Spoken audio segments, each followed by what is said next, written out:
This is Adventure for Life. I'm Joel. Welcome to day 11 of the 15,000 mile Grenadier cross country trek.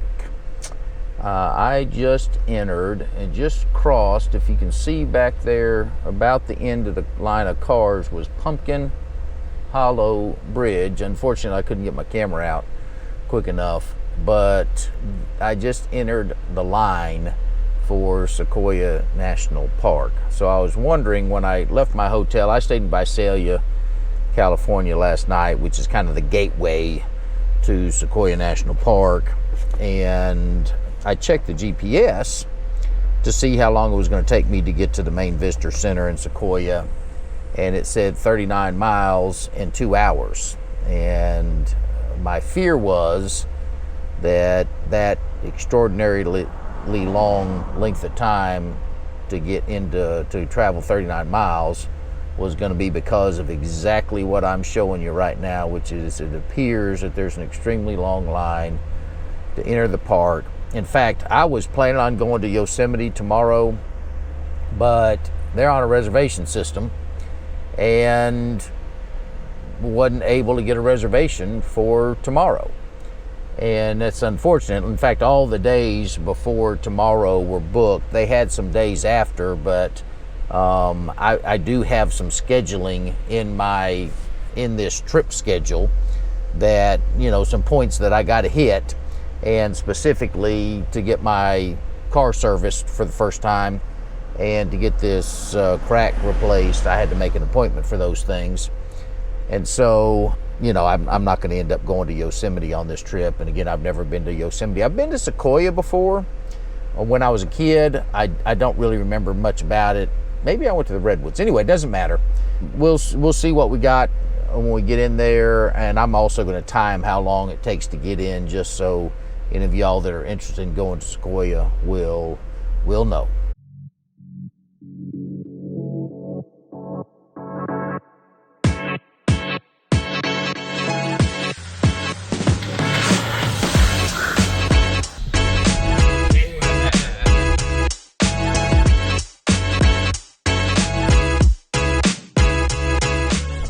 Alright, so quickly, if you can read that sign, already paid, have a pass, use this lane.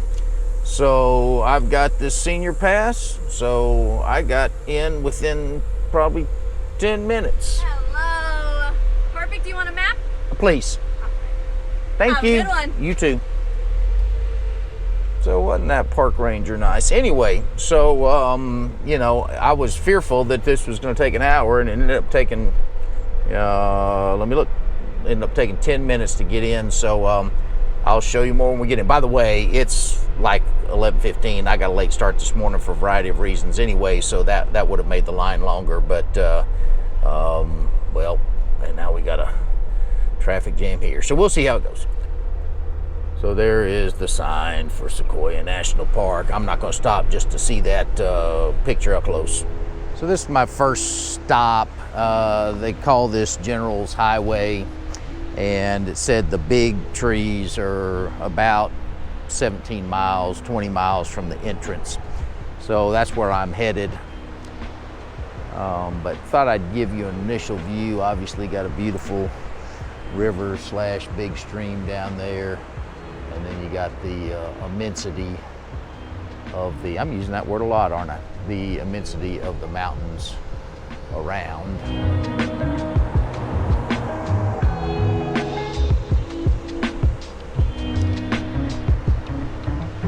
So beautiful, obviously beautiful place, or there wouldn't be this many people here.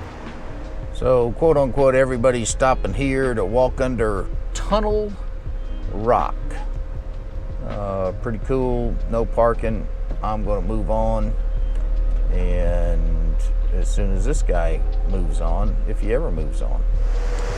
So just took a quick stop here. There's some little waterfalls down there that I thought were neat. I need to find out what the name of this river is that's flowing through Sequoia National Park. There's another waterfall there. Massive, you see that big bump up there, massive rock. up there. Anyway, just for your information, it was 108 when I came into the park today. It's cooled down to, I'd say, probably 103 or so, something like that, since I've been, we're climbing. By the way, probably little known tidbit of information, the word Sequoia is one of the few, if only, words in the English language that use all 5 vowels in the English language. So there you have it. You learned something new today.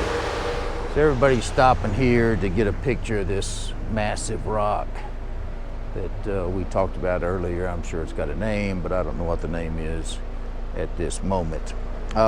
Just for a couple of tidbits of information, we're now down to 95 degrees, and about 4,500 from an altitude standpoint. So that's why it's cooling off. By the way, if you're a motorcycle rider, this is the place to come. So I've ridden Tail of the Dragon multiple times on a motorcycle. I've driven Tail of the Dragon. You may remember me driving Tail of the Dragon on with my Cutlass. I don't think I ever videoed Tail of the Dragon on my motorcycle, but I did on the Cutlass. Anyway, this road makes Tail of the Dragon look like child's play because there's so many turns. So there's a little turnout here. I thought it'd be a good backdrop. I'm driving with my windows down, by the way. I think it's down in the low 90s by now, and I'm at 5,000-ish feet. So we're getting close to the top, and one of the reasons I stopped here is that I wasn't sure if we were going to actually get a good spot up at the very top. So it's another 5 or 6 miles to where the big trees are. So just enjoying the drive through the mountains till we get to that point. Okay, here we are entering giant forest, and there you go, the mammoth trees, not mammoth, obviously sequoia, but mammoth in size trees. And so I'm assuming we'll be pulling over relatively quickly and have a good spot to video some of this stuff. By the way, still climbing, so probably I'm looking right now, I'm at 5,500 feet per the altimeter, and it is down to 84 degrees. So again, I just made a turn there. There we got Giant Forest Museum, 2 miles, Lodgepole Visitor Center, 7 miles. There's some of the giant trees, obviously. There's some of the giant trees. There's the Grenadier with giant trees as a backdrop. Again, it's 84 degrees right now, so it's really cooled off. Joel is not, you guys probably knew this already, Joel is not always the sharpest tack in the box. And so one thing I did do was make sure I had lots of gas before I came in to Sequoia National Park. One of the things I didn't do was bring any water. So a reasonable question would be, Joel, what are you doing with those gas tanks and water tanks on the top of your car? And the answer is, I obviously was not going to fill those up before I went into Death Valley, because I wasn't about to deal with whatever came with the expansion of both of those. So I'm planning on not filling them until I get to the Alcan Highway, because that's when I'm really going to need them, potentially, and especially the gas. And that's when the temperatures will cool down to the point where I don't think I'll have to worry about expansion and contraction too much. So here's a couple of massive trees that I just got to. Again, I was right. Yeah,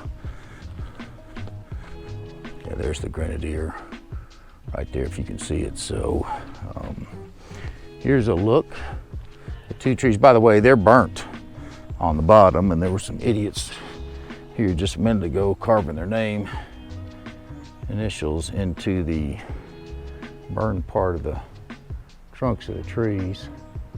You know, I don't know how far that goes up. I'm guessing, you know, it's 140-ish would be my guess. There's a couple other ones. This one here obviously is massive and probably is even larger at the bottom than these other two. So we'll take a gander up there and see how high it is. So here's I assume the first look, and I don't think we've gotten to the big yet, but these are massive. Obviously that's what, 10, 12 foot diameter would be my guess. Okay, so we've gotten to another area of monstrous trees, and we're gonna get to drive between them. Now, you know, there's that famous picture of people driving cars under a tree. I think that tree fell, but now you can drive underneath it where it fell. They carved it out or something like that. So we'll see what the story is. I probably ought to quit filming these trees here because I'm guessing that there's some really massive ones later. We are approaching the top of this hill that we've been climbing for a long time. Another group of just massive trees here. And this is the Morrow Rock area, which I'm assuming is the big rock that I just took the video of.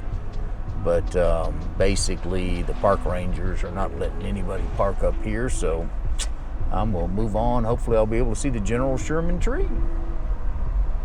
Massive trees. Okay, so there's just one massive tree that has fallen. I thought I'd give you well, it actually didn't fall, they cut it down.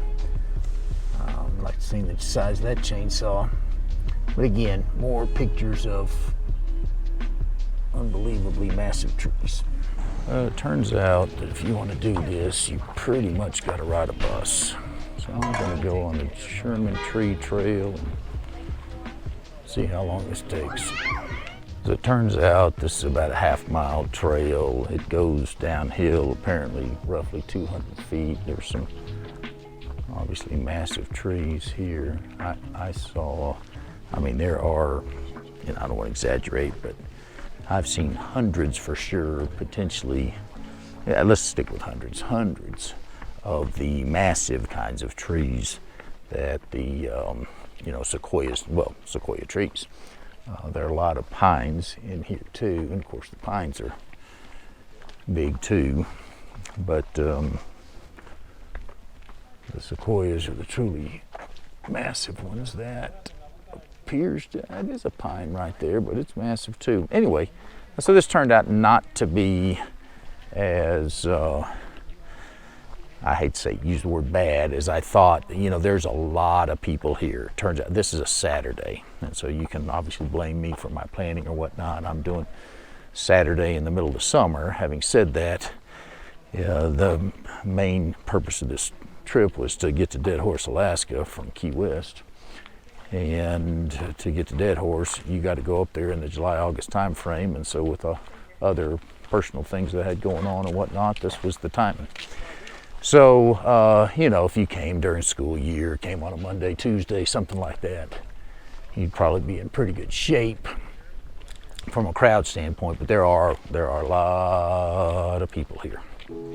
Got to get the little deer in the distance and the two little baby fawns in the distance, if you can see them right in the middle, right there. Mama deer and baby deers. Baby deer. There again is the mama deer and the two babies. I just wanted to show you that in relation to, so this is I'm probably a 1/10 of a mile from the General Sherman tree. So there is the General Sherman tree. It says it's the tallest. It's not the tallest tree on earth. It's 275 feet tall. It is, they call it the largest tree on earth by volume. So there are trees that are taller, there are trees that are bigger around, but when it comes to total magnitude of the tree, volume of the tree, this is the largest on earth.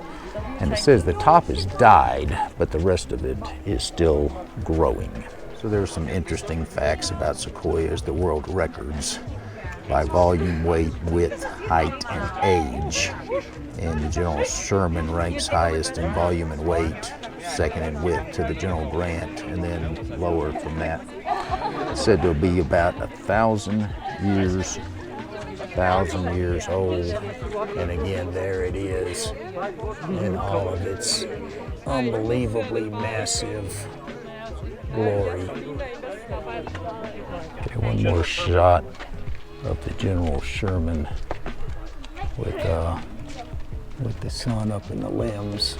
So that's a pretty cool and dizzying look at the largest tree in the world.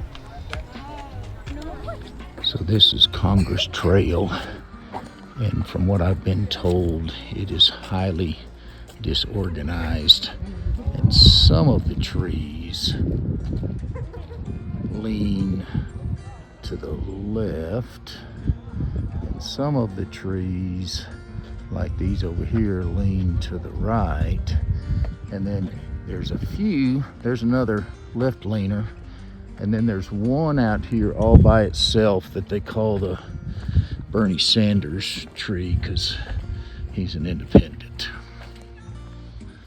Again, just absolutely massive trees. Once you get away from the General Sherman, there's some fewer people. So again, I'm on the Congress Trail, and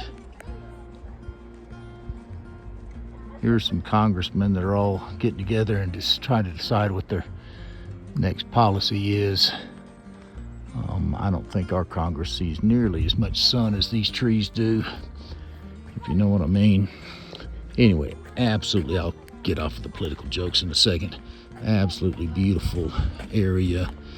These trees are massive, and it's interesting that, the bottom of the trunks, this one's obviously old. It's still alive. I mean, you can see the limbs still growing live up there, but the trunk of that tree has seen better days.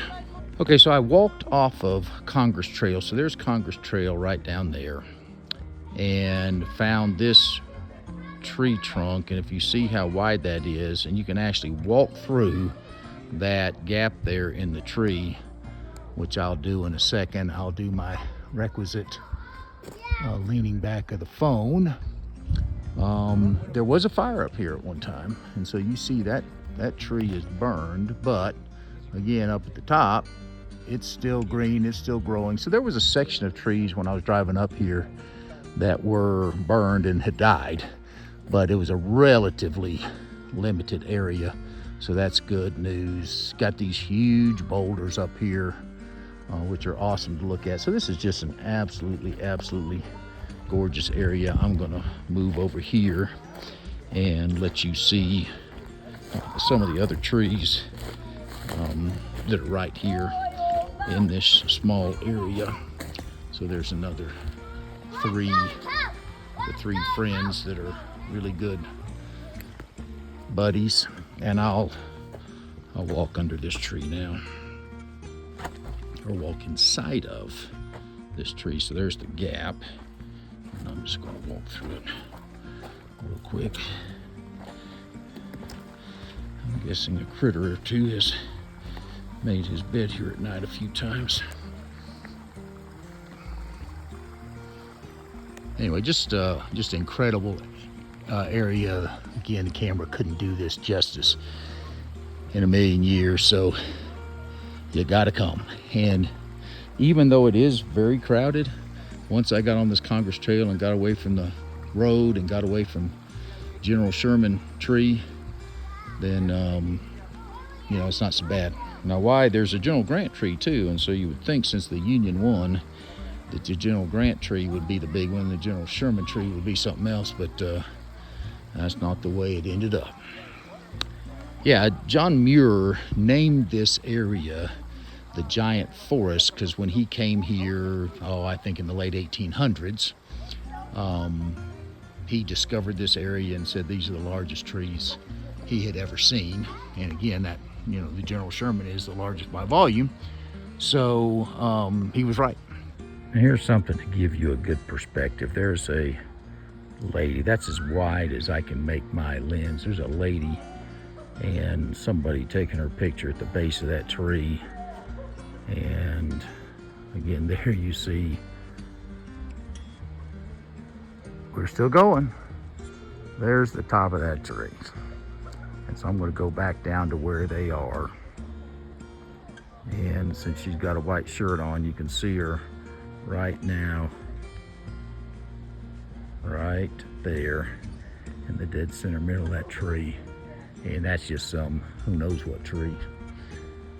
It's the Joel tree, I guess, I don't know. But anyway, I'm going to walk a little bit more down Congressional Trail, and then probably hit the road, because I've seen the biggest tree and seen lots of big trees, so that's probably good enough. So here's another big tree trunk that's been cut so that the trail can pass. And since it's 1:42 and I have not eaten or drank anything all day, that the waterfall there is looking pretty good. So here's a side view of these two trees that are splitting.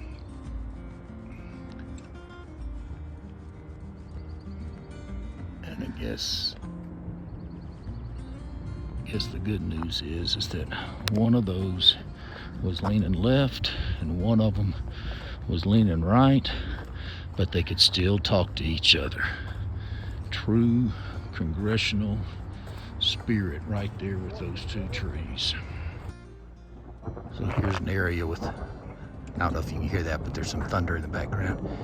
Here's an area with some, again, just a group of whatever, 4, 5, 6 truly massive trees. And I'm still on Congress Trail, and probably a quarter of a mile from the General Sherman tree.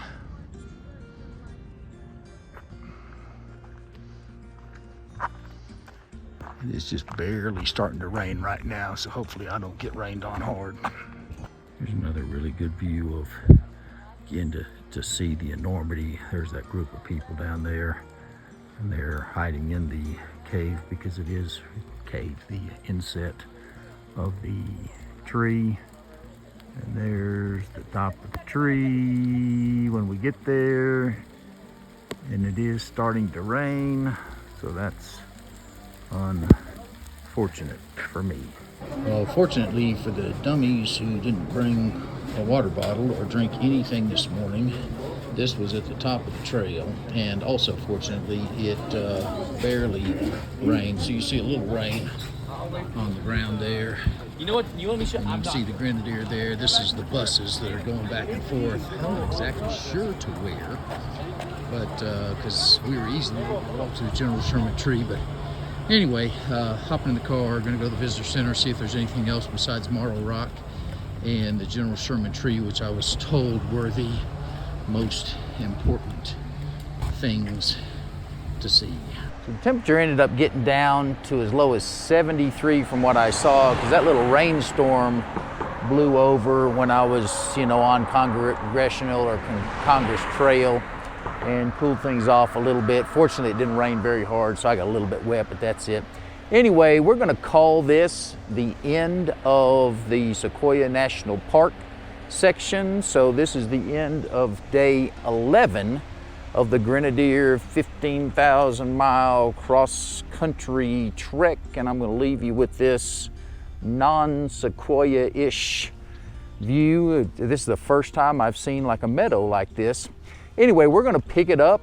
There's going to be a day 11 continuation, or day 11 and a half in Kings Canyon. So I know I always got to add the addendum. So we'll tack this onto the Sequoia, because a couple things. One, I don't know how much it costs to get in here. Obviously you can look it up, but I used my park pass, and so didn't have to pay, and did get expedited entry.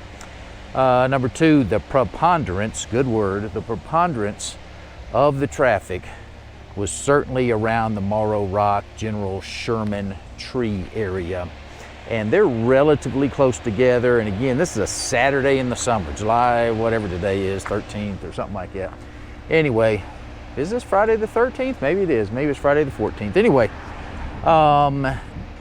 obviously busy time, but you know, the traffic was bad, but it wasn't horrible. And as soon as I left and started heading toward Kings Canyon, the traffic got quite a bit lighter. And then the third thing is, and you know, I learned this and was surprised that there was an inn at the very close to the bottom of Death Valley. Well, there's an inn not far from the General Sherman tree. I'll do a 360 real quick while I'm talking. So if you wanted to, you certainly could stay close by, and you know, that'd give you some advantage as far as park access and whatnot. But anyway, so we'll see if this is the last addendum for Sequoia, but you could do this in a half a day if you just want to hit those two key spots. If you want to do, you know, and I hiked the General Sherman Trail and the Congress Trail and whatnot, and so there's several other things you could do. So we got to have addendum 2 because I just saw the boundary sign for Sequoia National Park. By the way, some guy just stopped to take a picture of my car. That's the 15th time that's happened on this trip. People most of the time ask me, hey, can I take a picture of your car? And of course I don't care, but anyway, here is the boundary of Sequoia National Forest. Oh, I assume this is the boundary of the Sequoia National Park too. But anyway, there, by the way, are some of the burned trees. I'm not trying to be, I'm going to end this with an argumentative note, although I'm not trying to be argumentative, but it dawned on me, you know, they called the General Sherman tree the largest tree in the world by volume, but it reminded me, I looked up one time the largest living organism in the world, and it's on one of the islands of Vanuatu in the Indian Ocean, which I have been to. I have not seen this largest living organism, but Vanuatu's got a bunch of islands. Anyway, it's a tree. So supposedly the largest living organism in the world is a tree, and how it could be smaller volumetrically, good word, than the General Sherman tree, I'm not exactly sure, which just tells you that everybody wants a claim to fame and they'll define things in such a way that they can claim it. Anyway, that's it. Have a good time. Sequoia is definitely worth doing. So if you have the time, come do it. See you next week.